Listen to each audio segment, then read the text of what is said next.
Quero convidar os irmãos a abrir a palavra do Senhor em João, capítulo 6. Vamos dar continuidade assim à nossa exposição, o Evangelho do Senhor Jesus Cristo, segundo João, capítulo 6, versículo 22 ao versículo 40.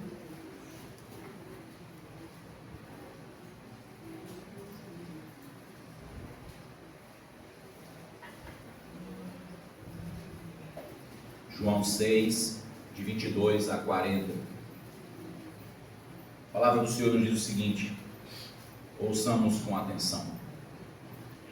No dia seguinte, a multidão que ficara do outro lado do mar notou que ali não havia senão um pequeno barco, e que Jesus não embarcara nele com os seus discípulos, tendo eles partido sós. Entretanto, outros barquinhos chegaram de Tiberíades, perto do lugar onde comeram pão, tendo o Senhor dado graças.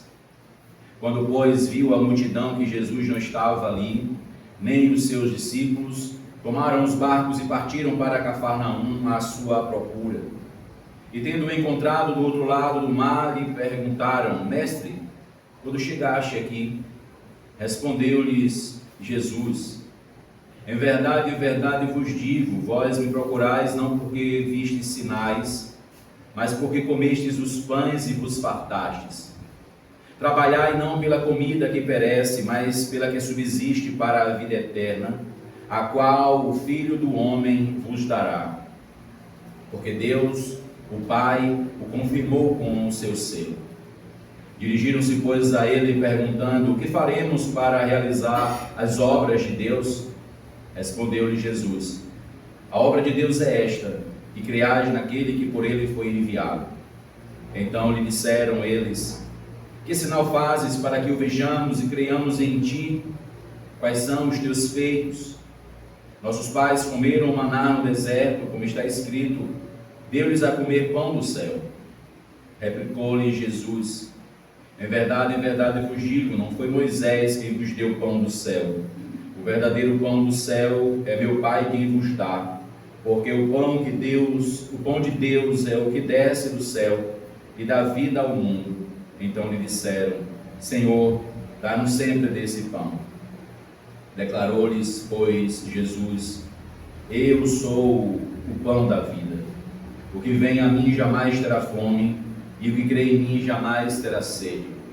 Porém, eu já vos disse que, embora me tenhais visto, não credes. Todo aquele que o Pai me dá, esse virá a mim, e o que vem a mim, de modo nenhum lançarei fora, porque eu desci do céu não para fazer a minha própria vontade, e sim a vontade daquele que me enviou. E a vontade de quem me enviou é esta: que nenhum eu perca de todos os que me deu. Pelo contrário, eu o ressuscitarei no último dia.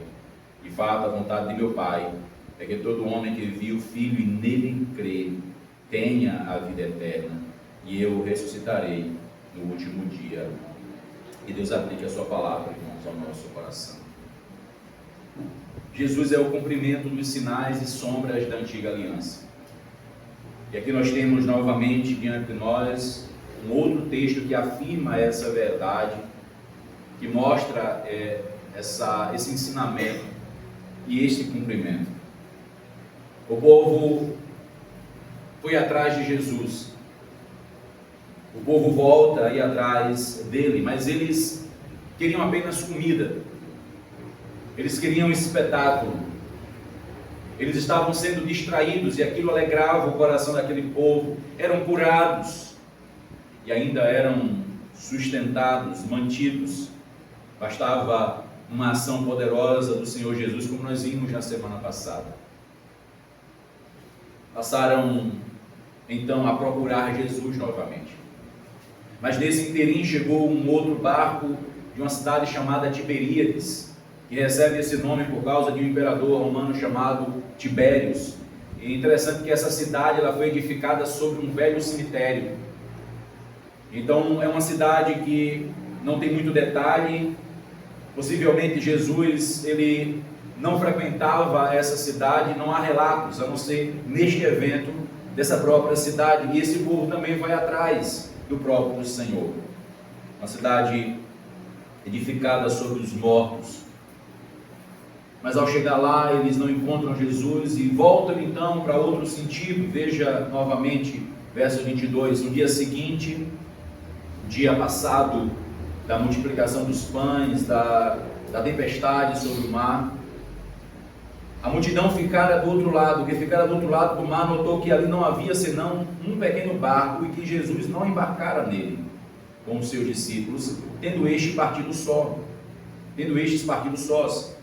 Entretanto, outros barquinhos chegaram a Tiberíades, perto do lugar onde comeram o pão, tendo o Senhor dado graças. Quando, pois, viu a multidão que Jesus não estava ali, nem os seus discípulos, tomaram os barcos e partiram para Cafarnaum, à sua presença. Eles tinham visto que Jesus não foi com os discípulos, no entanto, também eles não notaram Jesus tomar nenhum outro barco para passar.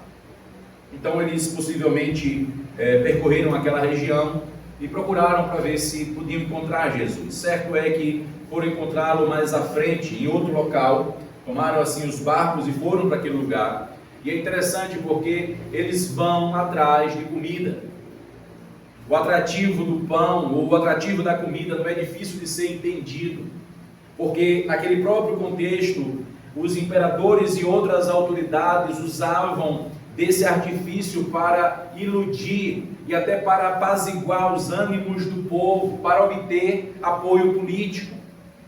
Pão e circo não é coisa nova, apesar de nós encontrarmos muito em nossa pátria, e principalmente em anos como esse. Então veja que desde muito tempo o pão e circo já está ali, e bem assim um povo interesseiro, um povo que queria, nós vimos semana passada, tornar Jesus à força o seu rei, porque esse homem tem que ser o nosso rei, ele é muito bom. Mas para que Jesus é bom? Jesus é bom para dar comida, Jesus é bom para curar. Só que a bondade de Jesus é a mesma em sua santidade e justiça, mas eles não queriam a santidade nem a justiça de Jesus, eles queriam apenas o sustento. Ele dá comida, ele é fiel, Deus curou alguém, Deus é bom, alguém conseguiu comprar uma casa, Deus é bom, veja, fulano casou. É assim que nós muitas vezes usamos e até mesmo muitas vezes ouvimos as pessoas se referindo a Deus, sim, acerca da sua bondade naquilo que Ele faz, mas não querem a sua bondade naquilo que Ele é. É como se dissessem: nós não queremos, nós queremos o que Ele pode nos dar. A multidão então corre atrás desse profeta, contudo, eles não entendem, eles não aceitam as suas palavras, eles não as recebem, pelo contrário, eles rejeitam as palavras do Senhor Jesus. Se não fosse isso, ele seria até um bom salvador. Se não fossem suas palavras, ele seria um bom salvador. Nós não queremos um Senhor, nós queremos um Salvador. E até hoje, e é o que nós encontramos no Evangelho. Mas veja que a narrativa continua, e o verso 25 a 29 diz assim: tendo-o encontrado do outro lado do mar, e perguntaram: mestre, quando chegaste aqui? Respondeu Jesus: em verdade vos digo, vós me procurais não porque vistes sinais, mas porque comestes os pães e vos fartastes. Trabalhai não pela comida que perece, mas pela que subsiste para a vida eterna, a qual o Filho do Homem vos dará. Porque Deus, o Pai, o confirmou com o seu selo. Dirigiram-se, pois, a ele, perguntando: que faremos para realizar as obras de Deus? Respondeu-lhe Jesus: a obra de Deus é esta, que creais naquele que por ele foi enviado. Irmãos, é interessante porque aqui claramente o Senhor Jesus Cristo ouve as palavras deles, mas como nós já vimos em capítulos anteriores, o Senhor não consegue, ou o Senhor não tem poder apenas para ouvir palavras, mas Ele sonda a mente e o coração. As palavras foram umas e a resposta de Cristo foi outra. Quando o Senhor chegou aqui, mestre, vocês só vieram por causa da comida. Como é que eles sabem? Como é que eles sabem? E como é que a gente pode ter a certeza disso? O final do capítulo vai mostrar isso. Eles vão sair de perto desse homem. Eles não querem esse Senhor. Eles querem apenas a comida que Ele pode dar. Mas perceba que aqui, Ele sondando a mente e o coração, Ele responde a eles. Ele traz a eles aquilo que Ele conhece o seu interior, Ele conhece o seu íntimo. E aí então Ele vai agora ensinar, Ele vai novamente pregar para eles, porque eles viram os sinais, mas eles não entenderam para onde os sinais apontam. Eles viram os milagres, mas eles não estão compreendendo para onde os milagres apontam. Eles vão até usar Moisés ou usar os pais, citando os antepassados, olha o poder de Deus, veja o que Ele fez, mas ainda ficam e vivem sem compreender o que Deus fez. Eu repito, irmãos, Deus é bom, mas Ele não é só bom quando opera sinais e maravilhas, quando cura, quando realiza milagres. Ele é bom em sua santidade, bom em sua justiça. Ele não é só o nosso Salvador, Ele é o nosso Senhor. Então Ele chama esse povo a essa realidade, porque os benefícios que Ele transmite não podem ser separados. É assim que a fé funciona. A fé viva e verdadeira, ela é uma fé salvífica. Os benefícios de Cristo ao seu povo, irmãos, são completos e estão contidos na pessoa de Jesus, o Logos de Deus, o Verbo encarnado, o Messias, o ungido. Logo nós recebemos a sua justiça pela fé, assim como também recebemos a sua santidade. Ele não apenas vai nos sustentar e nos dar pão, mas Ele quer de nós a nossa completa e sincera obediência, a nossa devoção a Ele. Quer que nós nos rendamos a Ele. Justiça e santidade, irmãos. Nós não podemos ter Cristo em partes. Não há salvação em Cristo ou tendo Cristo em partes. A salvação é no Cristo todo. Justiça e santidade são proeminentes da obra de Deus em Cristo, a obra que nos salva. Veja que eles perguntam no plural, verso 28, e ele singularmente responde. Por que eles fazem isso, irmãos? Eles têm a ideia, e a teologia deles é de que eles se justificam a si mesmos. Eles obedecem à lei, então eles são salvos por obediência à lei, a salvação por obras. Mas Cristo então define e novamente repete a eles dizendo: a obra de Deus é esta. Qual é a obra de Deus? O que é que Deus requer da igreja? O grande pastor, o grande teólogo Herman Bavinck diz que o Evangelho não exige nada além de fé. O Evangelho não exige nada além de fé. Mas o que é que essa fé vai fazer, irmãos? O que é que essa fé vai fazer em nós? Ela vai nos trazer a justiça e a santidade de Deus. Nós sabemos, sim, eu repito, Ele nos alimenta, Ele cuida de nós.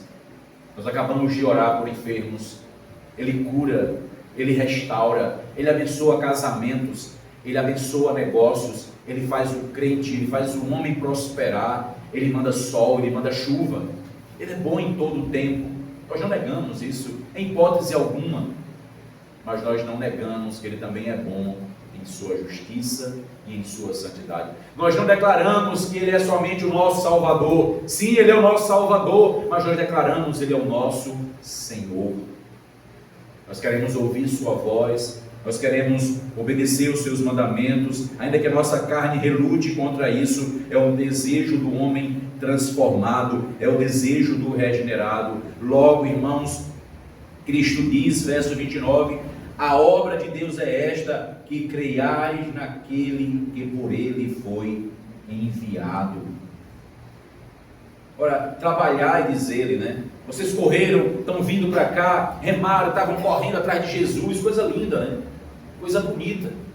Estavam indo atrás de Jesus, não acharam, foram para um canto, foram para outro, chegou outro de Tiberíades, e aí pegaram um barco, acharam ele do outro lado, olha, Jesus está aqui. Coisa bonita, coisa aparentemente muito bela. E a gente por vezes pode se enganar com isso. A gente por vezes pode se enganar com a nossa família, com a própria igreja, com o número de crentes. Olha como o povo está indo atrás de Jesus. Parece bonito isso. Mas se não for atrás da sua justiça e sua santidade, se não for atrás do Cristo todo, estamos indo apenas atrás de espetáculos. Estamos indo apenas atrás de pão e de circo. Queremos um líder religioso para nos servir como um amuleto e para que dê tudo certo na nossa vida. Para que Jesus vá à frente e tudo vai dar certo. É o jargão que usam? Jesus vai à frente. Basta dizer o nome de Jesus. Então, alguns dão saltos a ondas, outros levantam e botam o pé direito lá de fora, outros usam uma figa, né, chamada figa no pé ou no pulso, né, outros dizem Jesus. Qual a diferença, irmãos? Qual a diferença da superstição? É somente o objeto supersticioso. Mas Jesus não é um objeto supersticioso. Jesus é a pessoa do Deus bendito, revelado a nós, na pessoa do Filho, é o Filho unigênito. Logo, somente Deus é quem opera essa fé, a confiança de todo o coração sobre a graça divina em Cristo. É isso que Deus requer, é apenas isso que Deus requer. Fé é o que Ele requer de você, que você creia, que você confie de todo o coração, que você negue-se a si mesmo agora, que você anule a sua própria vida com esta confiança. É isso que o crer vai fazer com você, vai fazer com que você negue a si mesmo.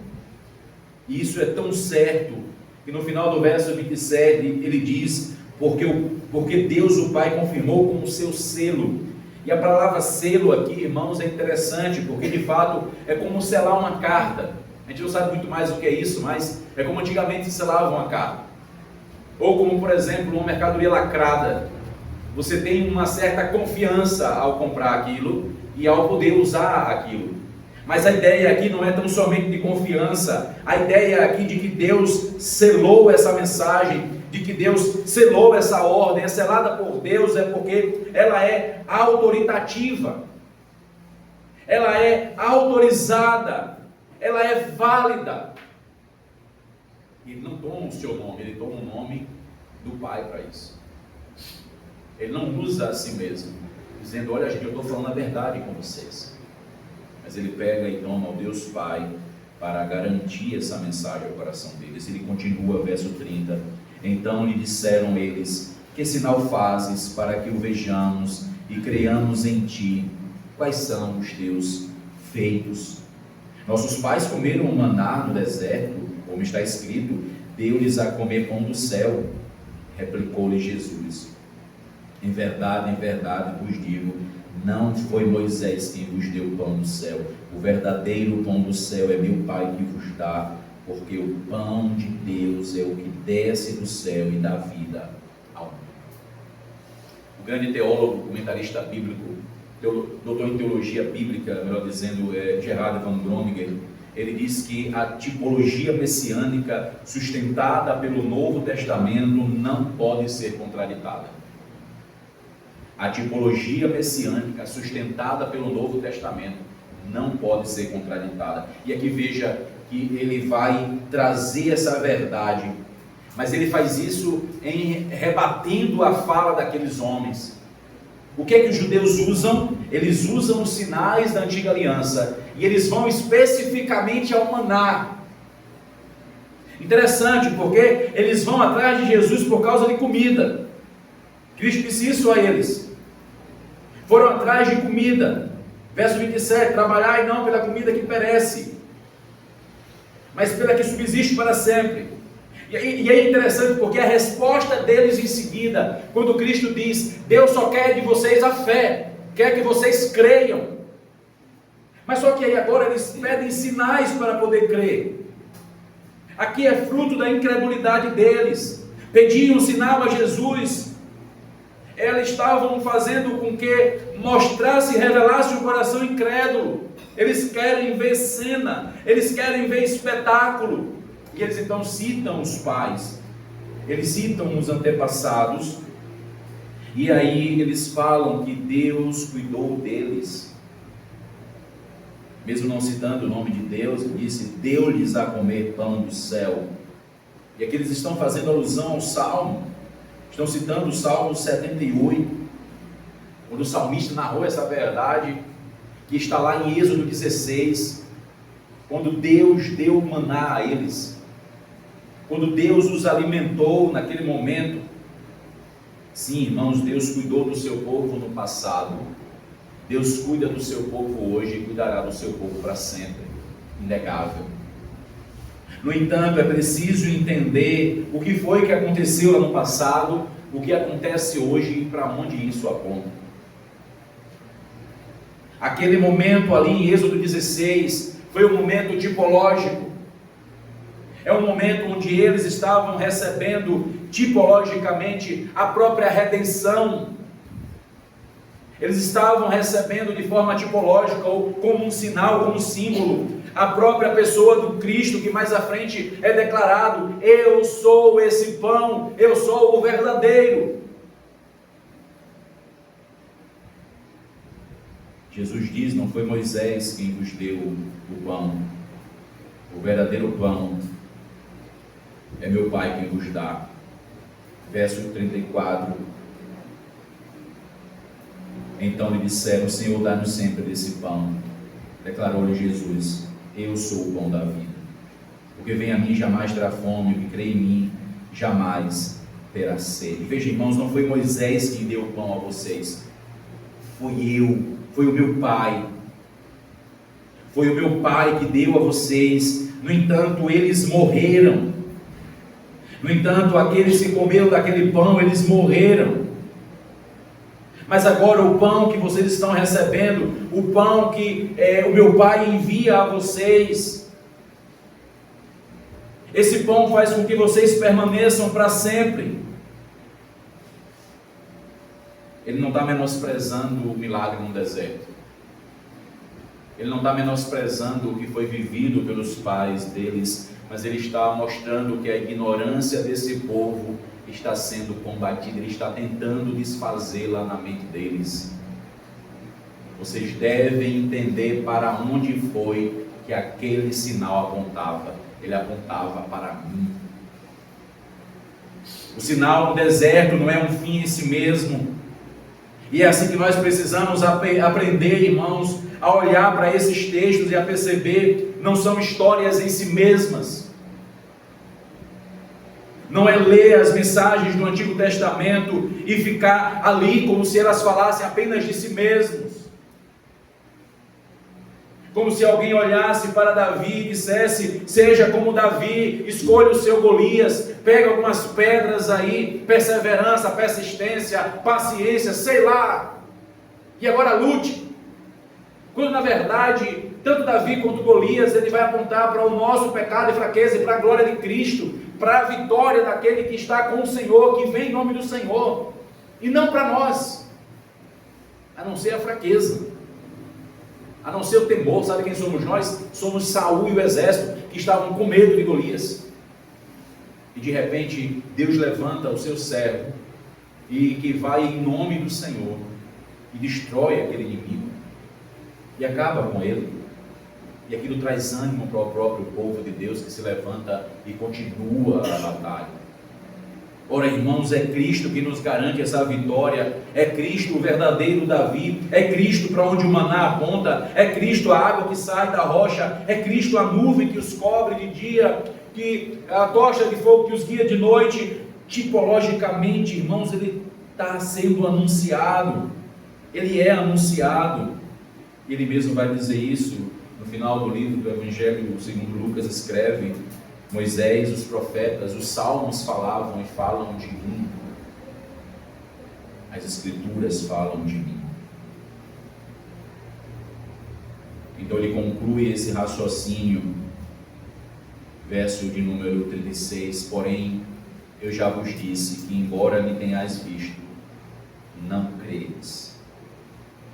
Veja, irmãos, como é interessante, porque o pão que Deus dá é o que desce do céu e dá vida ao mundo. Esse mundo aqui, irmãos, não é uma salvação indistinta aí no verso 33. Porque vocês estão agora me vendo e não creem. E ele já falou que como é que receberiam vida? Se crescem. Mas quem é esse mundo aqui? Esse mundo aqui é uma referência ao próprio povo de Deus. Aqueles, e somente aqueles que Deus elegeu. Não apenas aqui, irmãos, mas em muitos lugares das Escrituras, o maná é usado como um símbolo. Assim como outros acontecimentos, outros itens, outros objetos, outros eventos. Mas o que é que acontece? Cristo diz: vocês rejeitam a mim. Eu já vos disse. Nós vimos no capítulo 5 como ele passou os testemunhos, 4 testemunhos, vocês continuam sem crer. Esse povo acabou de ver o milagre, eles acabaram de ser alimentados, mas eles continuam sem crer. O que é que eles querem mais? O que é que eles esperam mais? Não é assim, irmãos, com a nossa própria fé, nós não confiamos como deveríamos. Deus nos faz vencer uma situação e logo nós nos afastamos dele novamente, voltamos para a incredulidade. Deus trata conosco novamente e nós voltamos para a própria incredulidade. Nós não nos rendemos, nós não somos aqueles que se curvam integralmente ao Senhor. Precisamos a todo momento, por vezes, ser chamados ao arrependimento, sermos exortados e convencidos novamente do próprio pecado. Eles não creem, acabaram de ver milagres, os olhos da carne puderam enxergar, viram o poder manifestado, até se alimentaram. Os olhos deles historicamente sabem disso, nossos pais comeram, mas espiritualmente estão cegos. Os olhos da fé, por assim dizer, não podem enxergar, não veem. Os seus ouvidos são loucos, eles não conseguem ouvir. Olhos não veem, ouvidos não ouvem, eles não conseguem entender. É assim, irmãos, se Deus não operar, se Deus não derramar o seu Espírito, é isso que vai acontecer. Acreditavam que se salvariam por realizar as obras que a lei exige. Acreditavam numa espécie de justiça própria, acreditavam em salvação por obras, e novamente Cristo vai afirmar, como ele fez aqui já nesse evangelho, a salvação é pela fé somente, a obra quem realiza é Cristo, e ele já realizou para nós. Porque essa é a vontade do Pai, diz ele. Porque essa é a vontade do Pai. Só volte para o 32, só um momento, lá no finalzinho do 32, quando ele diz, o verdadeiro pão do céu. Essa palavra verdadeiro, irmãos, ela tem alguns sentidos no original. E a ideia não é dizer que o outro é falso. Um dos sentidos aqui é esse. Há sentido também para isso, né? O verdadeiro e o falso. Mas o sentido aqui não é dizer que aquele lá era falso. A ideia de verdadeiro aqui no original é a ideia de absoluto, a ideia de completo. A ideia aqui é a mensagem que ele está transmitindo. Os vossos pais comeram o maná e foi Deus quem deu, não foi Moisés. Mas eles morreram, por quê? Porque aquele maná era tipo, ele apontava. Agora o pão que eu der a vocês, e aqueles que comerem do pão que eu der, não vão morrer. Vão viver para sempre, vão ter a sua fome saciada, vão ter a sua sede saciada, vão se sentir fartos e saciados. Mas eles querem alguém para curar as doenças tão somente. E eles não querem esse pão celestial. Eles querem um pão que perece, como aquele maná que estragava no outro dia. O único dia que o maná não estragou foi no dia do Senhor, que ainda é o 7º dia na antiga aliança. Foi o único dia em que eles puderam guardar pão para outro dia, porque todos os dias o pão deveria ser comido e ele não prestava mais. E ele diz: eles morreram, mas o pão que eu der a vocês vão viver para sempre. Uma designação messiânica maravilhosa que Cristo faz de si mesmo. Mas por favor, deixe marcado e abra em Hebreus capítulo de número 10. Hebreus capítulo 10.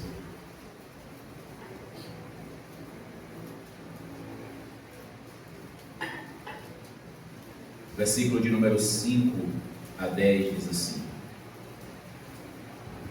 por isso, ao entrar no mundo, diz: sacrifício e oferta não quiseste, antes um corpo me formaste. Não te deleitastes em holocaustos e ofertas pelo pecado. Então eu disse: eis aqui estou, no rolo do livro está escrito a meu respeito, para fazer, ó Deus, a tua vontade. Depois de dizer como acima: sacrifícios e oferta não quiseste, nem holocaustos e oblações pelo pecado, nem com isto te deleitaste, coisas que se oferecem segundo a lei. Então acrescentou: eis aqui estou para fazer, ó Deus, a tua vontade. Remove o primeiro para estabelecer o segundo. Nessa vontade é que temos sido santificados, mediante a oferta do corpo de Jesus Cristo, uma vez por todas. O autor aos Hebreus cita, irmãos, vários textos aqui. Ele mostra e cita o próprio Salmo 40, quando essa verdade é manifestada, quando em outros textos é dito isso, que Deus não quis sacrifícios para salvar o seu povo, Deus não quis ofertas para salvar o seu povo, Deus não quer que o seu povo realize obras para a sua salvação, mas Ele fez e preparou um corpo para Jesus, para que por essa oferta, para que por esse sacrifício, esse povo fosse salvo. Ele não pediu ao povo a sua própria salvação, Ele deu ao povo a salvação. Ele não pediu ao povo que realizasse obras, Ele não pediu ao povo que fizesse por onde, que faça por ti que eu vou te ajudar. Ele deu ao povo o socorro completo em Jesus Cristo.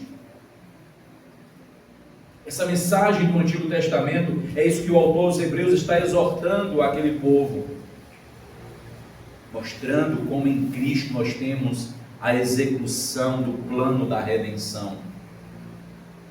Sua encarnação, sua vida, morte, sua ressurreição, tudo como cumprimento da vontade do Senhor. O pão que desceu do céu, o pão que veio do céu, e aqui é interessante porque a sua pré-existência está lembrada novamente. Ele desceu, ora, ele já existia, ele não passou a existir na encarnação. A encarnação foi o início do estado de sua humilhação. Ele não passou a existir na encarnação, ele sempre existiu. Ele é Deus. Cito novamente Herman Bavinck, que diz que a comissão precedeu a encarnação. A comissão não aconteceu no tempo, mas na eternidade. Foi lá na eternidade que Deus ordenou a Jesus. Foi lá na eternidade que Jesus recebe essa missão gloriosa e ele vem para cumprir e para, obedecendo ao Pai, salvar os que creem no seu nome. Foi isso que ele disse no verso 29, esta é a obra de Deus, que creiais naquele que por ele foi enviado. Mas aí João continua, verso 37, todo aquele que o Pai me dá, esse virá a mim, e o que vem a mim de modo nenhum lançarei fora, porque eu desci do céu, não para fazer a minha própria vontade, e sim a vontade daquele que me enviou. E a vontade de quem me enviou é esta, que nenhum eu perca de todos os que me deu, pelo contrário, eu o ressuscitarei no último dia. De fato, a vontade de meu Pai é que todo homem que vir o Filho e nele crê, tenha vida eterna, e eu o ressuscitarei no último dia. Perceba, irmãos, que esses versos aqui finais são a repetição do que ele já falou. Só que agora ela parece-nos conclusiva. Parece-nos agora que ele explica aquilo que foi dito anteriormente. Isso aqui é uma forma retórica naquele primeiro século, né? E aí quando João escreve, João está mostrando isso de forma filosófica, ensinando a eles retoricamente. Ele já falou, mas agora ele repete, como que concluindo. O que eu estou dizendo a vocês é isso: se vocês crerem em mim, eu vou salvar vocês, eu vou libertar vocês. E aqui é interessante porque foi para isso que ele foi enviado. Eu fui enviado para salvar aqueles que Deus escolheu. E o que é que deve fazer aqueles que Deus escolheu? Apenas crer em mim.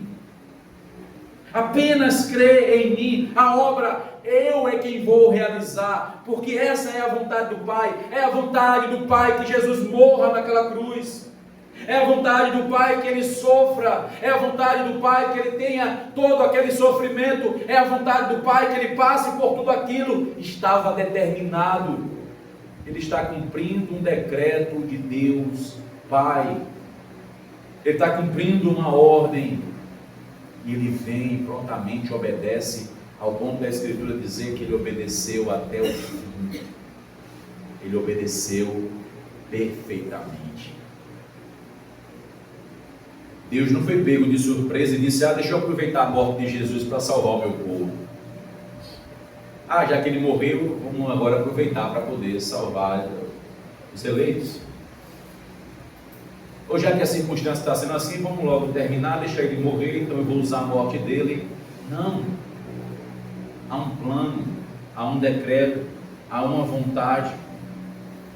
Por isso eu desci do céu de Jesus.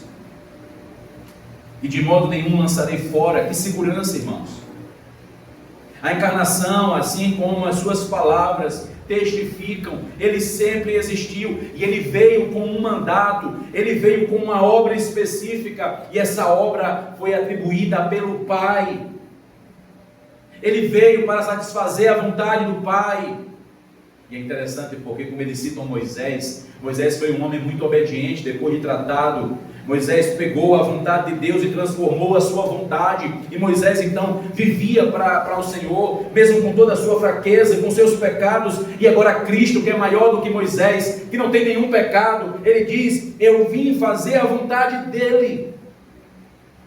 Perfeitamente obediente, um Senhor soberano e obediente, um Deus salvador na pessoa do seu Filho.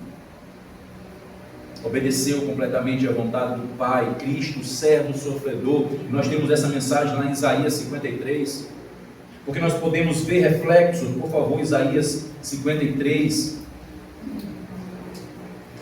Nós podemos ver reflexos aqui, não somente no cumprimento da satisfação do Pai, como Cristo está dizendo, mas também na própria rejeição do povo. Porque é assim que Isaías começa o capítulo 53. Quem creu em nossa pregação? Veja, irmãos, Cristo está pregando para eles. Cristo está mostrando para eles poderes e sinais. E Isaías já tinha narrado sobre isso no capítulo 53, o verso 1. Quem creu? Quem foi que acreditou? E se você lembrar bem, e foi até recentemente pregado pelo pastor Robério, no trabalho dos homens, aí no Parque P, Isaías 6, e você vai lembrar que lá no chamado do Senhor Deus para ele, vai dizer o Senhor que você vai ser chamado, e você vai ser chamado a um povo, que você vai falar, e eles não vão lhe ouvir. Eu vou endurecer o coração deles, eu vou cegar os seus olhos, eu vou tapar os seus ouvidos. Você vai pregar e eles não vão atender. E agora Isaías, caminhando para o fim do livro, ele traz essa temática novamente, e ele diz isso, e Cristo está vivendo aquela realidade. Ele está pregando, e eles estão rejeitando, ele está mostrando sinais, e eles estão rejeitando. Não pense que hoje é diferente. Ele continua falando: e o que você tem feito? Muitos dos chamados crentes têm rejeitado o Senhor Jesus. Mas aí Isaías continua, verso 10: Todavia ao Senhor agradou moê-lo, fazendo-o enfermar. Quando der ele a sua alma como oferta pelo pecado, verá a sua posteridade e prolongará os seus dias, e a vontade do Senhor prosperará nas suas mãos. Ele verá o fruto do penoso trabalho de sua alma e ficará satisfeito. O meu servo justo, com o seu conhecimento, justificará a muitos, não a todos, a muitos, porque as iniquidades deles levará sobre si. Por isso eu lhe darei muitos, não todos, como sua parte, e com os poderosos repartirá ele o despojo. Porquanto derramou a sua alma na morte, foi contado com os transgressores, foi morto ao lado de 2 ladrões. Contudo levou sobre si o pecado de muitos, e não de todos, e pelos pecadores, e pelos transgressores, intercedeu. A profecia do servo sofredor, irmãos, ela está sendo exposta, ela está sendo mostrada, e aqui a vontade de Deus, é vontade de Deus o que vai acontecer com Jesus, é vontade de Deus o que está acontecendo nesse exato momento com o próprio endurecimento daquele povo. É vontade de Deus, aqueles que estão na igreja hoje não têm nenhum afeto por Cristo, não têm nenhum amor pelo Senhor, porque Deus está endurecendo os seus corações, tapando os seus ouvidos. E ele diz isso lá em Deuteronômio 28, que faria isso como maldição para aqueles que não querem obedecer às minhas palavras. Não entenderiam, ouviriam e não escutariam nada, para que não se arrependam e para que não sejam convertidos. Tudo com um plano. A vontade do Senhor prosperará, e tanto o Pai como o Filho estarão satisfeitos quando a obra for concluída, quando encerrar a obra. Ele diz: esta é a vontade do meu Pai. Tanto o Pai quanto o Filho serão satisfeitos no final de tudo. Verso 40 de João: de fato, a vontade de meu Pai é que todo homem que vir o Filho e nele crê tenha a vida eterna, e eu ressuscitarei no último dia. Mas perceba, não esqueça o verso 37. Todo aquele que o Pai me dá. Veja que coisa interessante, irmãos. Não é todo homem ou todo mundo, como alguém pode interpretar o versículo 33 que nós lemos. E alguns interpretam, os arminianos e muitos outros interpretam dessa forma. Eles pegam a palavra mundo ali e colocam tudo. Mas mundo tem vários sentidos e várias traduções precisam ser observadas no seu próprio contexto. Quem determina é o contexto, não simplesmente a palavra. Como no caso de mundo, quem vai determinar é o contexto. E Jesus está falando para quem? Para os seus, para que os seus se arrependam, aqueles que o Pai lhe dá. E quem foi que o Pai lhe deu? Aqueles que são chamados de eleitos de Deus, ou aqueles que são chamados à sua igreja, como diz o verso 40 no final: e eu o ressuscitarei no último dia. Essa é a vontade do meu Pai, essa é a obra que eu vim realizar, salvar vocês. Não que eu não possa restaurar o seu casamento, não possa lhe dar pão, não possa melhorar o seu salário diante do seu patrão, amolecendo o coração dele, não possa fazer isso, prosperar a sua empresa, como tudo o contrário também eu posso fazer se eu quiser. Não que Cristo não possa fazer essas coisas, mas não foi por isso que Cristo morreu. Não foi por isso que Deus o enviou. Deus o enviou para salvar os seus filhos, a sua igreja, ressuscitar o seu povo, vida eterna, vitória sobre a morte, e então por fim nos levará para morar com Ele para sempre. Seu trabalho é sobre um povo específico. Os eleitos então são habilitados, irmãos, a crerem em Cristo, conforme apresentado no Evangelho. Não é o Cristo da mente de ninguém, não é o Cristo do coração de ninguém, é o Cristo das Escrituras, é o Cristo de Deus, é o Filho unigênito, como revelado no Evangelho. E então o Espírito Santo vem a nós e apresenta esta graça e traz a nós essa transformação. Veja como é interessante, irmãos, que Cristo se coloca tão submisso nesse capítulo. O Pai, a vontade do Pai, a vontade do Pai. O Filho vem para obedecer, eu venho para obedecer, eu fui enviado para isso. Aquele que me enviou, aquele que me dá vocês. Veja, ele diz isso no verso 37, ele me deu vocês. Que coisa linda, irmão, que eu ouvi. Que coisa bela isso aqui. Aquele que o Pai me dá. Nós somos dados a Jesus. Nós somos dados a Ele para ser o seu povo. Uma figura que Paulo vai usar para ser a sua noiva. Uma figura que Paulo vai usar para ser membros, para ser pedras desse edifício. Outra figura que ele vai usar para ser membros desse corpo cujo cabeça é Jesus. Que coisa linda, irmãos. Isso é o Evangelho. O Evangelho não é comprar carro, não é comprar casa. O Evangelho não é sair da cadeira de roda. O Evangelho não é vencer doença A ou doença B. O Evangelho não é ter panela cheia ou ter prosperidade em qualquer área que seja. Não é passar no concurso ou ter um casamento tão excelente como muitos poderiam ter em sua fantasia, porque todo casamento tem suas lutas. Todo casamento tem suas crises, seus conflitos, por mais que seja bom, e é muito bom, é bênção do Senhor, tem muitas guerras travadas. O Evangelho, irmãos, Deus pode sim nos dar tudo isso de bom, mas foi para nos dar a eternidade que Cristo veio. Ele nos deu a Cristo como sua igreja, e Ele nos deu Cristo como nosso Salvador. Ele nos deu a Cristo como sua noiva, e Ele nos deu Cristo como nosso noivo. Ele nos deu a Cristo como membros, e Ele nos deu a Cristo como cabeça desse corpo. Ele nos deu a Cristo como pedras desse edifício, e Ele nos deu Cristo como o próprio edifício, ou as bases desse edifício. Não há como separar a igreja do seu Senhor. Não há como separar um servo ou um membro do seu Senhor. Por isso que a salvação não se perde. Porque não é garantias de homens. Não é garantias de uma instituição.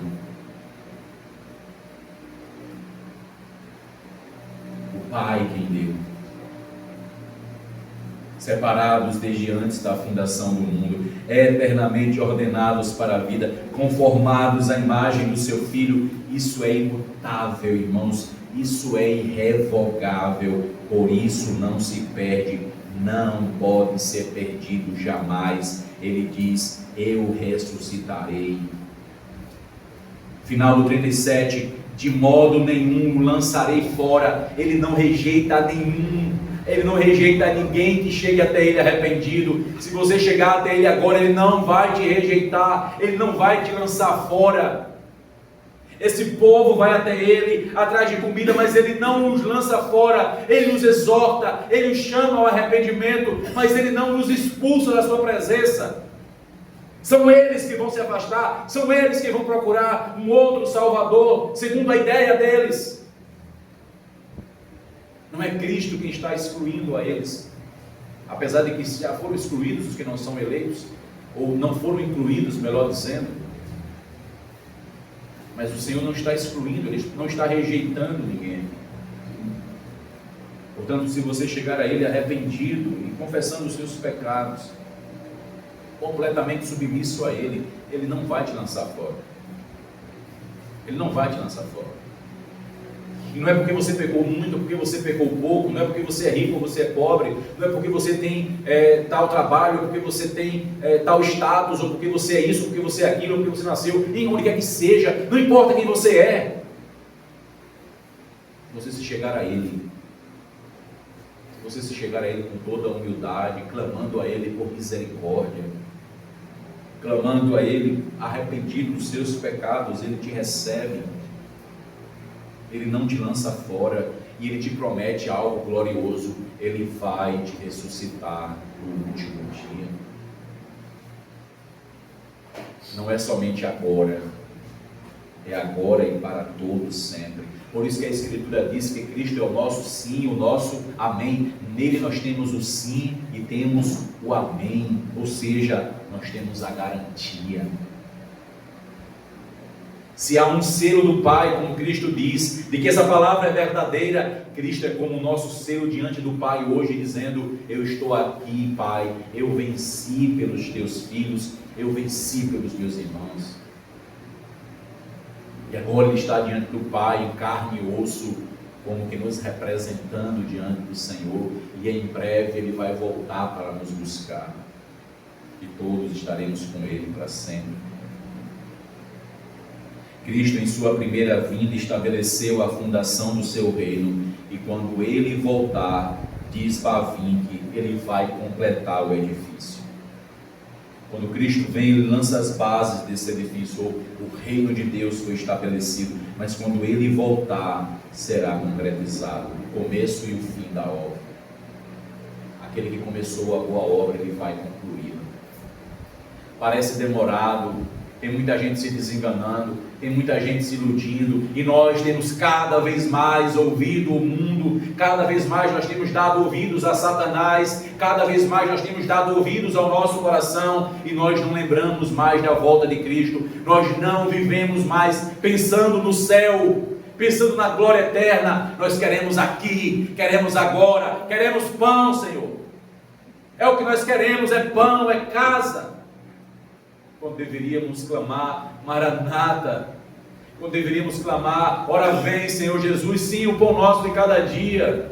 Sim, Senhor, estamos enfermos, ela está doente, ele está em crise, há uma luta no casamento, eu estou querendo trabalhar, nós não vamos deixar de orar por isso, mas com os olhos voltados para a eternidade, com os nossos pensamentos voltados para lá, que é para onde nós vamos ter a nossa vida real inteira, porque aqui é passageiro. Aqui ela é verdade, mas a vida verdadeira é lá, a absoluta, onde não morreremos mais, onde não sofreremos mais, onde não haverá mais necessidade de oração pedindo pão, pedindo cura, ou mesmo a fé. Nós não precisaremos mais, porque nós estaremos diante dele, face a face. Nós teremos corpos glorificados, irmãos. Então, se você crê que Jesus veio a esse mundo, se você crê não na tradição que os homens fazem em uma data do ano específica para ficar ali em suas tradições, mas é que você pega essa tradição e você diz: eu creio nisso, então também creia que Ele vai voltar. Se você crê que Ele veio, como Ele está dizendo, declarando, Ele está dizendo novamente que vai ressuscitar. Quando o Filho do Homem vir, aqueles que creem nele serão ressuscitados. Por favor, irmãos, e para concluirmos, capítulo 10, versículo 27.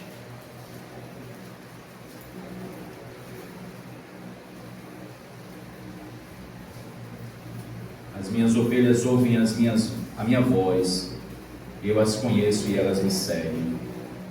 Eu lhes dou a vida eterna, jamais perecerão, e ninguém as arrebata da minha mão. Aquilo que o Pai me deu é maior do que tudo, e da mão do Pai ninguém pode arrebatar. Eu e o Pai somos um. Novamente pegaram os judeus em pedras para lhe atirar. Veja a pregação, veja a unidade na Trindade, na divindade, Pai e Filho, e veja a reação dos incrédulos. O que é que se espera de quem ouve a pregação? Se espera pedradas. É natural a incredulidade. Então, quando você evangelizar, não ache estranho lhe rejeitarem. É natural que lhe rejeitem.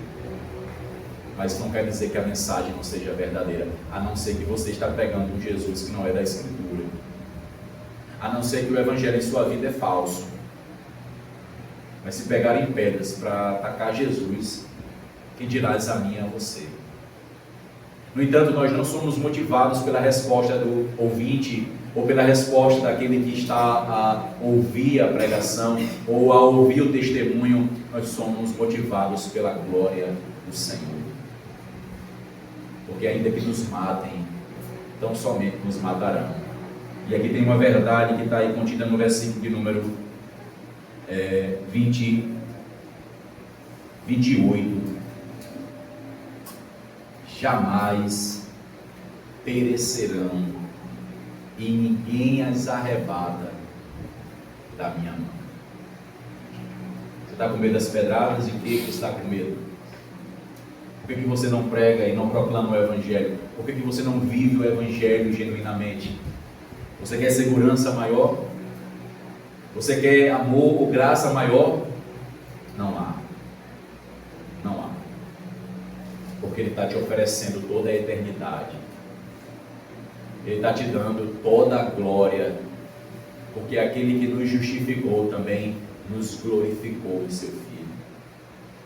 Justificação, santificação e glorificação. Não há possibilidade alguma de alguém se separar do amor de Cristo, a não ser que nunca tenha sido salvo. Crer em Cristo, irmãos, é sinônimo de vida eterna. Ainda que morra, viverá para sempre. A Bíblia não diz os tempos da volta de Jesus. E muitas pessoas, pegando textos, têm deturpado isso e criado heresias. E muitas seitas são fundadas em cima dessas heresias. Não há na Bíblia nada declarado. Isso compete ao Pai de Jesus, pertence ao Pai. Ele reservou para Ele. Isso é uma autoridade, algo dele. Mas, no entanto, lembre-se que não se mede o tempo. Deus não mede o tempo da mesma forma. O padrão de Deus medir o tempo é diferente. Lembra do que ele disse por meio de Pedro? Um dia para ele são como 1000 anos, e 1000 anos como um dia. Então, se ele veio e retorna para o céu e diz que vai voltar, acredite que ele vai voltar, mas não pense no seu tempo, não pense da sua forma. É no tempo dele, no dia dele, na forma dele, como ele mesmo estabeleceu. E agora a paciência dele, que é chamada de longanimidade, ela é uma realidade de que ele está aqui esperando se arrepender, de que ele está te esperando você confessar os seus pecados, de que ele está aguardando para que os seus eleitos se arrependam e venham aos seus pés. Por isso a sua longanimidade e a sua paciência, mas o fim chegará. Portanto, meus irmãos, viva a cada dia como se fosse o último dia da sua vida, de fato, de verdade. Viva vigilante a cada dia, viva no temor do Senhor a cada dia, como se fosse aquele dia em que Cristo vai voltar. Não cochile, não durma, não some, não brinque com a palavra do Senhor. Aquele que começou a obra lá na eternidade, concluirá na eternidade. Porque é para onde nós estamos indo. É para onde Ele vai nos levar. E estaremos com Ele para sempre. Maranata. Aleluia. Oremos, irmãos. Senhor Deus, louvado seja o Teu nome para sempre. Não merecemos ouvir a Tua voz, mas Te agradecemos, porque o Teu amor é derramado sobre nós. A Tua graça e a Tua bondade são derramadas sobre nós. Que o Senhor, Deus, transforme as nossas vidas para vivermos para a Tua glória em todo momento. Em nome de Jesus.